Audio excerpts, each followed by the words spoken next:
Papua saya pikir bukan menjadi isu nasional saja, tapi ini sudah menjadi isu internasional. Kalau memang Mas Anies itu membenci Papua misalkan, waktu Indonesia Terang tidak utus tenaga itu ke wilayah-wilayah pelosok Papua. Maaf Bang, Indonesia Terang itu dengan Indonesia Mengajar sama? Sama aja, Indonesia Terang dan Indonesia Mengajar. Bahwa orang Papua juga merindukan pemimpin yang memang betul-betul bisa mewadahi Indonesia. Selalu saya bilang bahwa di Papua itu selama ini ibarat satu tumpukan sekam. Itu bara itu masih selalu ada di dalam. Jadi tidak ada upaya secara serius bagaimana bara itu harus dipadam. Selama ini hanya asap yang diantisipasi, yang suatu waktu bisa menyala lebih besar. Dan hari ini terjadi.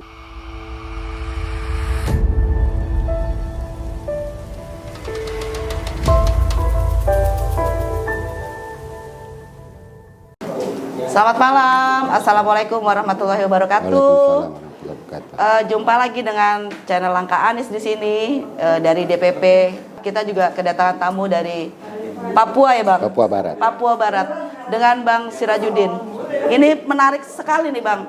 Jauh-jauh dari Papua nih sampai ke Jakarta. Gelora apa yang membawa Abang sampai ke sini nih Bang? Baik, terima kasih. Kami coba mengikuti rekam jejak Mas Anies semenjak beliau jadi Menteri Pendidikan.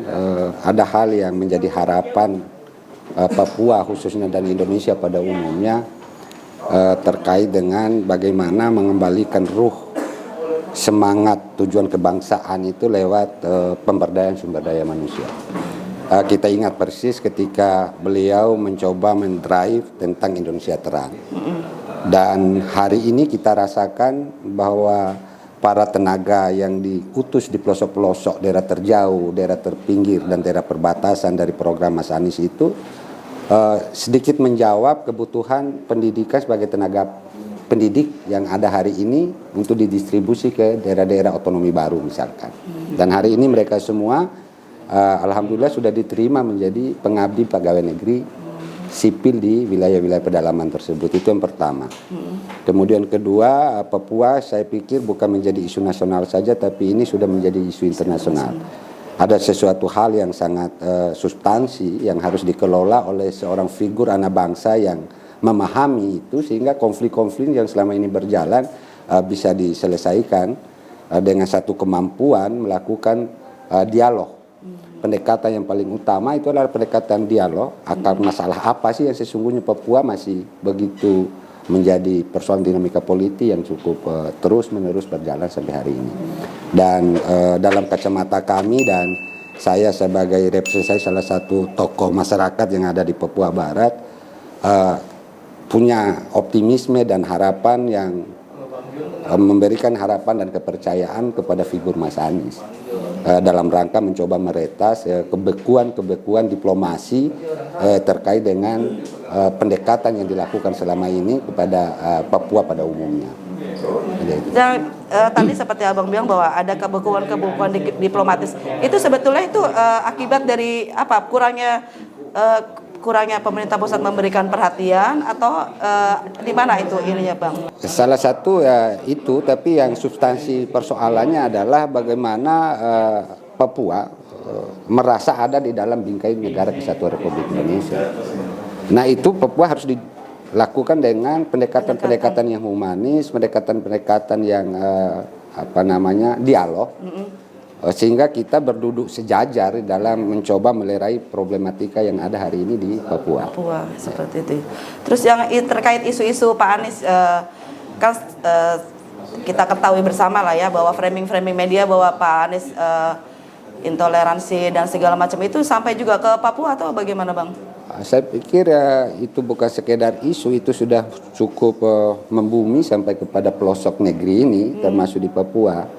Tapi saya pikir kita yang memiliki otak waras atau kepala sehat, kita coba aja melihat Jakarta hari ini sesuai yang kami pantau selama kepemimpinan Mas Anies menjadi Gubernur DKI, yang tadinya sarana-sarana ibadah oleh kawan-kawan yang katakan intoleransi, yang tadi tidak mendapatkan satu legitimasi perizinan misalkan, terus tidak mendapatkan izin pembangunan misalkan.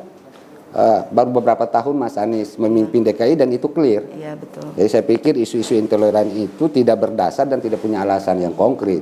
Itu hanya saya pikir itu mainan segelompok orang yang sengaja dibentuk untuk mencoba memandang Mas Anies secara sepihak dan subjektif. Memframing ya, Bang. Memframing itu. Nah, terus Abang dari Papua sana kira-kira ada kiat-kiat untuk mengcounter isu itu? Yang pertama saya pikir Mas Anies sebelum jadi presiden sudah harus datang ke Papua. Begitu ya.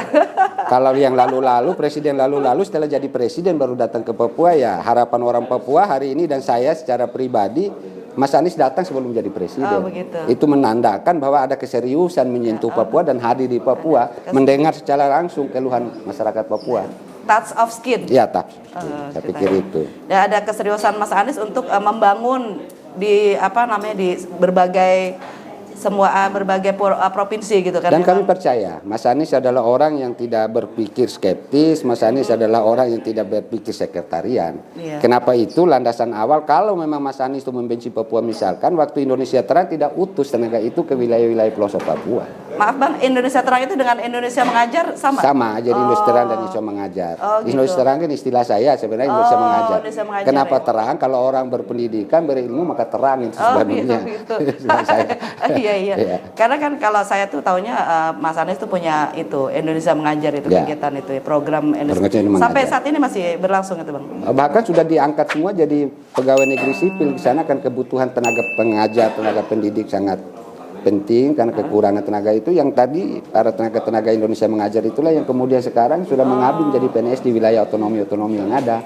Berarti jauh sebelum Pak Anies menjadi presiden pun beliau sudah memperhatikan. Sudah memperhatikan dan sudah menyentuh Papua. Itu mungkin yang tidak itu yang tidak terpublikasi secara baik, atau mungkin karena memang Mas Anies belum pada tampuk kekuasaan negara ini sehingga ada kekuatan lain yang coba menutup itu. Saya pikir itu. Terus, mungkin Abang bisa memberikan bukan kesannya, bisa memberikan pesan untuk keluarga-keluarga kita di sana terkait pilihan kepada Pak Anies mungkin? Ya, tentu masing-masing orang di dalam hak berdemokrasi itu ada hak penilaian tiap-tiap individu untuk menentukan sikap siapa yang harus dipilih. Tapi tentu itu saya sangat optimis bagi masyarakat Papua dan Papua Barat yang sekarang sudah menjadi 5 provinsi. Bahwa orang Papua juga merindukan pemimpin yang memang betul-betul bisa mewadahi Indonesia. Selalu saya bilang bahwa di Papua itu selama ini ibarat satu tumpukan sekam. Itu bara itu masih selalu ada di dalam. Jadi tidak ada upaya secara serius bagaimana bara itu harus dipadam. Selama ini hanya asap yang diantisipasi, yang suatu waktu bisa menyala lebih besar. Dan hari ini terjadi. Setiap rentang waktu tertentu terjadi gesekan-gesekan yang cukup luar biasa. Dan saya pikir itu tidak ada yang perlu disalahkan. Negara harus hadir, dalam hal ini butuh presiden yang bisa melihat itu secara serius. Dan kami membawa optimisme dan memiliki harapan Mas Anies menjadi presiden sehingga segala persoalan kompleksitas masalah yang secara substansi bahwa rakyat Papua tidak diberikan ruang merasa menjadi rakyat Indonesia, itu yang paling penting. Berarti berharap Pak Anies memberikan keadilan sosial yang seutuhnya yang selama ini mungkin belum didapat oleh saudara-saudara kita di sana, mungkin seperti itu Bang. Dan realitasnya seperti itu. Contoh kecil yang saya mau sampaikan, saya sering framing di mana-mana, apa sih salahnya kalau orang Papua misalkan jadi wapres, ya kan? Iya. Menjadi Kapolri misalkan. Karena itu kesempatan yang sama bukan hanya di untuk orangnya. Kesempatan yang sama bukan saja di wilayah-wilayah tertentu. Betul. Karena yang berjuang untuk memerdekakan Indonesia bukan hanya wilayah-wilayah tertentu juga ya Bang. Yang kedua ada memang realitas yang tidak terupload keluar. Kami di Papua merasakan hasil kekayaan alam kami hanya direkrut saja, tapi kembalinya tidak sepadan dengan apa yang diambil oleh negara. Take and give-nya yang tidak kelihatan. Gitu. Ini hal-hal seperti ini barangkali yang kami ingin titip harapan ini, dan Mas Anies saya pikir dan kami pikir harapan itu mampu diamankan oleh Mas Anies ketika menjadi presiden Indonesia. Kita butuhlah presiden yang menjadi rekonsiliator lah. Bukan menjadi penguasa. Iya betul Bang.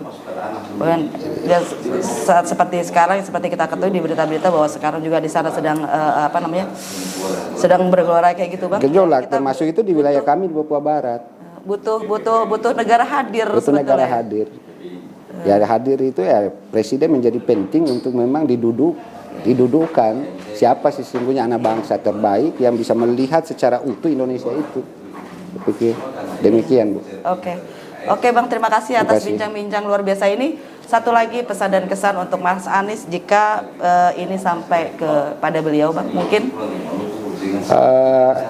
Doa, harapan yang menyertai pesan itu, semoga Allah Tuhan yang Maha Kuasa tetap mengawal cita-cita ini sehingga Mas Anies bisa jadi Presiden Republik Indonesia. Amin. Kemudian harapan-harapan yang kami titip jauh-jauh datang dari pelosok negeri, tadi ada dari Sumatera, lalu kami ada dari Papua. Ketika masyarakat memilih dan Allah menetapkan menjadi presiden, amanah terhadap harapan-harapan masyarakat itu, terutama kami yang dari Papua. Berarti menitipkan harapan besar kepada Pak Anies. Oke, terima kasih Bang Siraj. Semoga nanti di waktu kesempatan hari kita bisa bertemu lagi. Amin. Demikian teman-teman bincang-bincang yang luar biasa dengan Bang Siraj dari Papua Barat ini. Terima kasih. Wassalamualaikum warahmatullahi wabarakatuh. Waalaikumsalam warahmatullahi wabarakatuh.